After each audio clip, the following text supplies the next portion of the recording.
Assalamualaikum warahmatullahi wabarakatuh.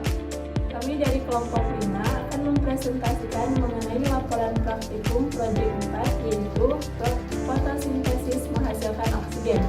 Perkenalkan, saya Siti Nurul Alifah dan rekan saya Kirani Baiti Rahma, saya Lia Julianti Fadila. dan ada teman kita 3 orang lagi yang berhalangan hadir, yaitu Agripa, Teguh, dan Yuni. Simak penjelasan berikut.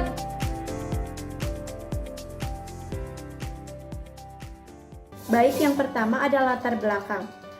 Fotosintesis merupakan esensial bagi kehidupan di bumi, terutama dalam perannya menghasilkan oksigen yang mendukung kehidupan organisme aerobik. Proses ini berlangsung dalam 2 tahap utama, reaksi terang dan reaksi gelap. Siklus Calvin.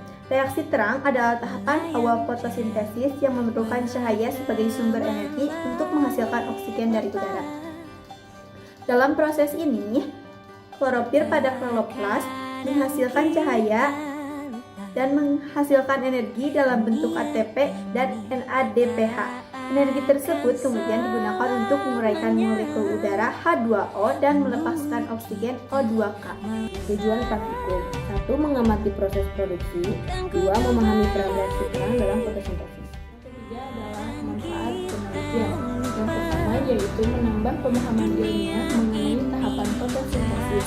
Yang kedua adalah mengetahui bagaimana intensitas cahaya dan faktor lingkungan lainnya mempengaruhi laju fotosintesis dan produksi oksigen yang bermanfaat dalam mengoptimalkan budidaya tanaman.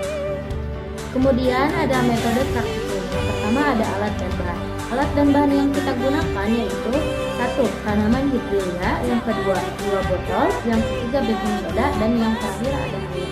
Kemudian prosedur praktikum. Pertama-tama, siapkan tanaman yang dimasukkan ke dalam botol lalu diisi dengan air. Kemudian tuangkan baking soda dan larutkan dengan air. Kemudian masukkan larutan baking soda kepada tanaman yang telah diisi air satu persatu.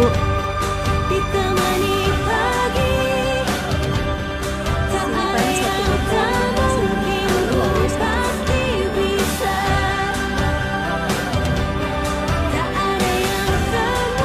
setelah ditunggu kurang lebih 1 jam, tanaman yang disimpan di bawah sinar matahari memiliki titik gelembung yang lebih banyak. Sedangkan tanaman yang disimpan di dalam ruangan tidak memiliki titik gelembung sama sekali.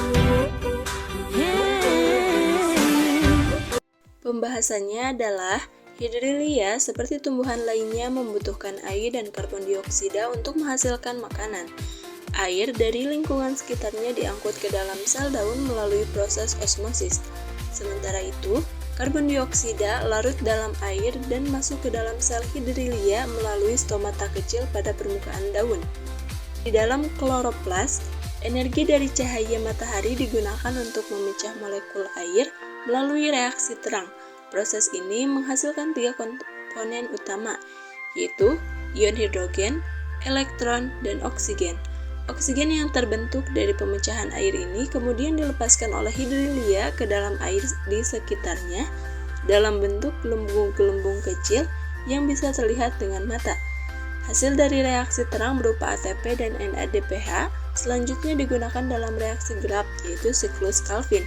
Pada tahap ini, karbon dioksida diubah menjadi glukosa sebagai sumber energi untuk pertumbuhan dan aktivitas hidrolia. Dengan melakukan fotosintesis, hidrolia tidak hanya memenuhi kebutuhannya sendiri, tapi juga berperan besar bagi ekosistem sekitarnya. Oksigen yang dilepaskannya menjadi sumber kehidupan bagi organisme air lainnya, seperti ikan dan mikroorganisme.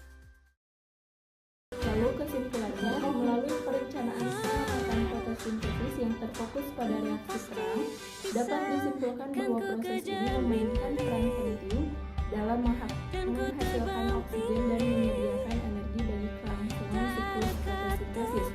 Reaksi terang yang terjadi di kloroplas tumbuhan melibatkan penyerapan energi cahaya yang kemudian digunakan untuk menguraikan molekul udara dan sehingga menghasilkan oksigen sebagai produk sampingan.